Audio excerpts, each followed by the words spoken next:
અને વર્ષોથી આપણા સમાજની સેવા કરી છે, એટલે ખૂબ ખૂબ અભિનંદન સાહેબ. એમણે ફોન કર્યો તો હું લગ્નમાં બીજી હતો એટલે વાત નથી થઈ, પણ મેં એમને કીધું હતું કે હું ચોક્કસ આવી જઈશ. અને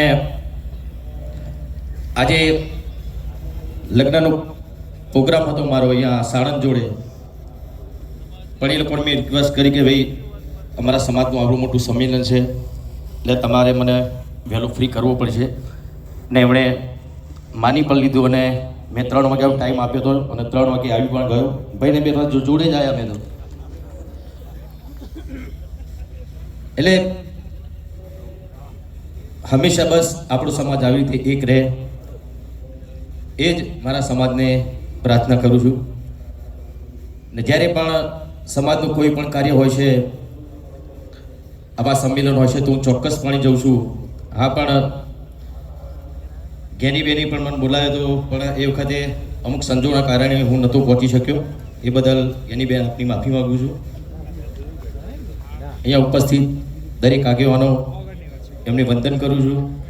અને તમને તો મારો હું કહેવું કયો,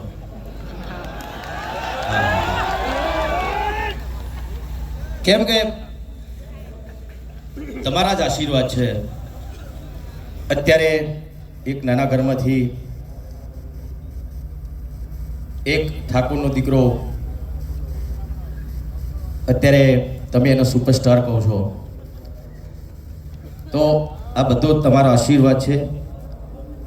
તમે છો તો હું છું, અલ્પેશભાઈ છે, અને દરેક આગેવાનો એ બધા જ તમારા આશીર્વાદના લીધે જ છે. અને આવા આશીર્વાદ હંમેશા સમાજના જે સારા કાર્યો કરતા હોય એમના એ આગેવાનો ઉપર રાખજો.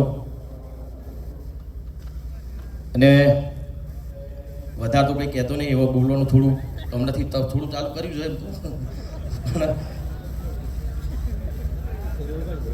ખાલી થોડીક ગેની બેનની મારે એક થોડીક વિનંતી કરવી છે. તમે જે સમાજ માટે બંધારણ આપણા સમાજના કલ્યાણ માટે જ કર્યું છે, બહુ સરસ કર્યું છે. પણ એક બે એવી વાતો છે જે તમારી સમક્ષ રજૂ કરવા માગું છું હું. કેમ કે ઘણા બધા મને ફોન આવ્યા, કેમ કે હું પણ એક કલાકાર છું, એટલે ખાસ પેલા ડીજે વાળાનો બહુ ફોન આવ્યો. એટલે અરે બીજું કશું નહીં, એ લોકોનું પણ શું એમના ઉપર ઘર ચાલતું હોય છે. ઘણા બધા કલાકારો ડીજીમાં જ કામ કરતા હોય છે. તો એના માટે તમે થોડુંક વિચારજો શું કરી શકો. તમે બધા આગેવાનો છો, બધા ભેગા થઈને તમે નક્કી કરજો.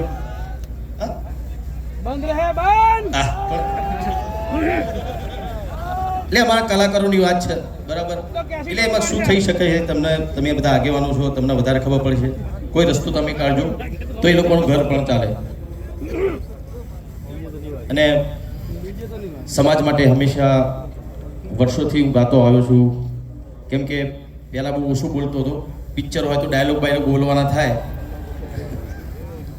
પણ જે તે સમયે મેં ગાવાનું ચાલુ ત્યારથી સમાજ માટે મેં ઘણા બધા ગીતો લખ્યા છે. મારા મોટા ભાઈ જીવરાજભાઈએ પણ, જેમ કે જાગો જાગો ઠાકોરો જાગો જમાનો બદલાયો.